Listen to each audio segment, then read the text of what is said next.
where you can. So I said all charges or ongoing criminal trials or pending trials before the courts martial involving civilians must immediately cease and be transferred to the ordinary courts of law with competent jurisdiction. 3, this judgment, you just note, don't stop this clapping thing.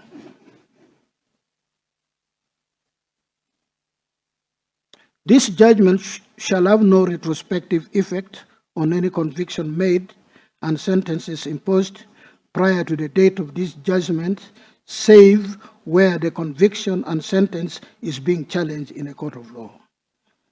All pending trials or partly heard criminal cases that fall under the civil law court's jurisdiction, which are against members of the UPDF who are subject to service law, must be transferred to the civil courts with competent jurisdiction. 5, save for the issue of the establishment of the General Court Martial as a court of law, this appeal fails and is hereby dismissed. The cross appeal is hereby allowed. The respondent is entitled to the cost of this appeal and in the Constitutional Court. I'm going to empty the court and I read the judgment without any of you. Just try me again one more time and you'll see. Advisory order. This court is giving an advisory order to the executive and parliament. An advisory order is an advice which is slightly stronger than an ordinary advice. That's why it is called an order. It does not bind, but it will be foolhardiness if you do not pay attention to. That's really what it is. You may not take it, but at least you give it consideration. That's why in law, it is called an advisory order. At times it is called an opinion, but it is an order, non-justiciable, but it is nonetheless an order. Court-martial are not unconstitutional merely by their very nature of being military courts. The people of Uganda pronounced themselves in the course of the making of the 1995 Constitution, expressing their fervent desire to make a break from the ugly past that characterized life in our country, especially the grave abuse of human rights by the military. The Ugandan military has since been transformed into a professional force, and it has made remarkable contribution to ensuring regional peace, security, and stability. It is rather contradictory and rather disconcerting for a military force built on new and commendable professional dispensation to operate under the same legal framework that failed to check or avert military abuse of power with unspeakable ramifications. The 1995 Constitution provided the new wine, which the UPDF Act, as instead through the impugned provisions of the Act, sought to store in old wineskins, as it were. This is a blatant negation of the aspirations, desire, hope, and wishes of the people of Uganda, which the framers of the 1995 Constitution meticulously enshrined in no uncertain terms in the Constitution. It is noteworthy that in Uganda Law Society against and Karugaba against the Attorney General, the Constitutional Court observed that the Constitution was unfortunately being ignored and recommended that Parliament could amend the Constitution to provide for any special needs of the military. It said, open quote, "The UPDF is currently being operated under laws and practices which still contain colonial relics in total disregard of the Ugandan Constitution. No attention was paid to this problem when drafting the 1995 Constitution. This court has no powers to bend the Constitution in order to accommodate special needs, whether legitimate or not, of the army. It is only Parliament that has the power to amend the laws, including the Constitution, to accommodate such special concerns of the army. So far, it has not done so. I must therefore stick to only such interpretation of the law that is consistent with the Constitution as it stands now, close quotes.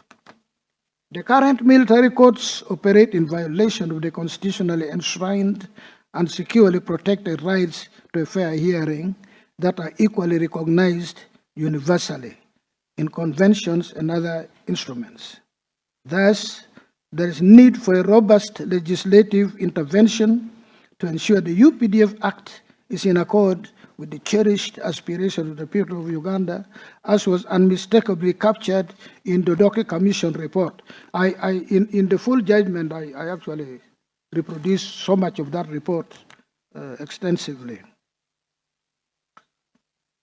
It is therefore incumbent on the executive to generate the policy and Parliament to pass the legislation which addresses and cures the injustice occasioned by the unconstitutional provisions of the UPDF Act, which have now been quashed by providing for military courts that are clothed with the constitutional safeguards of independence and impartiality that are accorded the ordinary courts.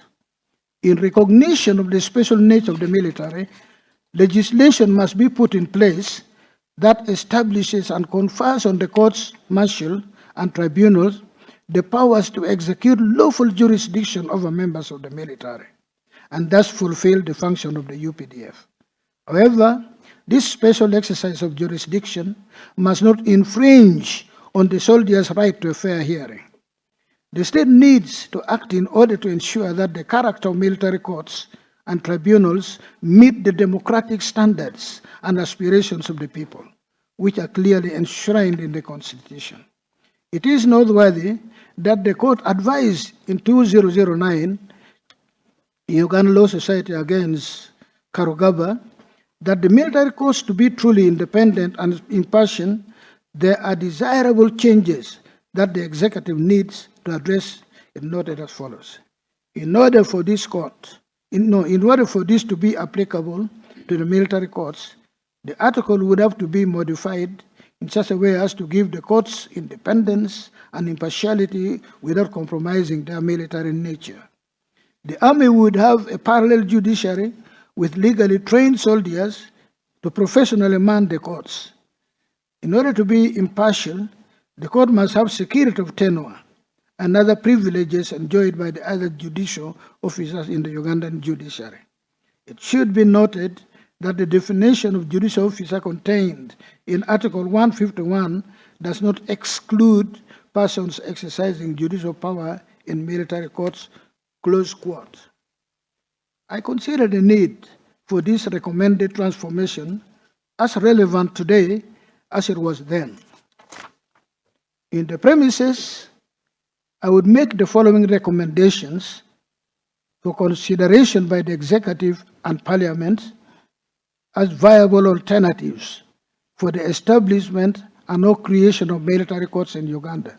These are recommendations. They can pick any, they can reject all, but these are recommendations which the people of Uganda hope they will look into. A, administratively establish the General Court Martial as a division of the High Court without the need to create a new court, with jurisdiction to handle capital criminal cases involving both military officers and any civilians who would exceptionally fall within its ambit, with magistrates within the division handling offenses falling under their jurisdiction. B, limit the functions of the unit disciplinary committees and summary trial authorities to handling strictly disciplinary offenses with no power of imposing sentences or imprisonment.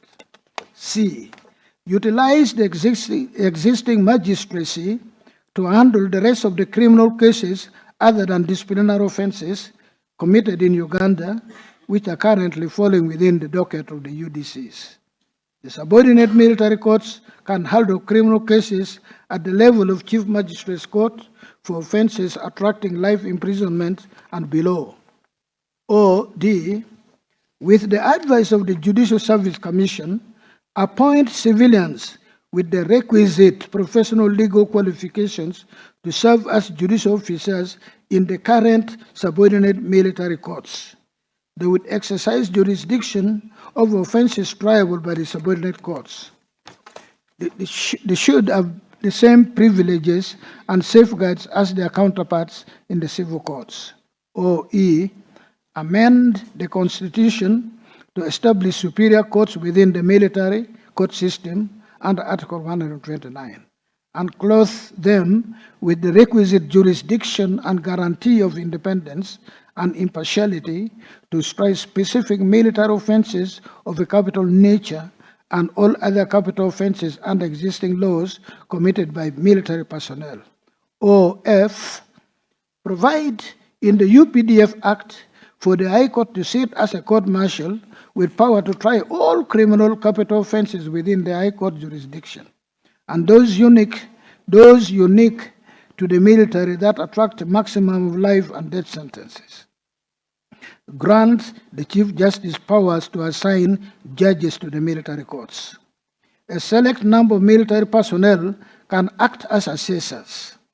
Appeals to the court-martial appeal courts would follow the same format, with the Court of Appeal sitting as such. Magistrates' Court would assume the jurisdiction over all other offenses of a subordinate court. G. Make provision in the UPDF Act for trial of civilians in military courts to be only under limited circumstances and only after the state has concretely demonstrated to the court by verifiable facts and by objective and serious reasons the need and justification for recourse to the military court. This must not only apply where in relation to specific class or category of persons and offenses in question, ordinary courts are not in position to undertake such trial. H. Make provision in the UPDF Act for appeal from military courts and tribunals corresponding to appeals in the ordinary courts. In each of the options suggested above, the jurisdiction of UDCS and SDS must be limited to that of tribunals, handling strictly disciplinary offenses with no power of detention or imprisonment, as is the case with other disciplined forces, such as the police and prisons. Dated Kampala, this 31st day of January 2025, Alphonse C. Owindolo, Chief Justice.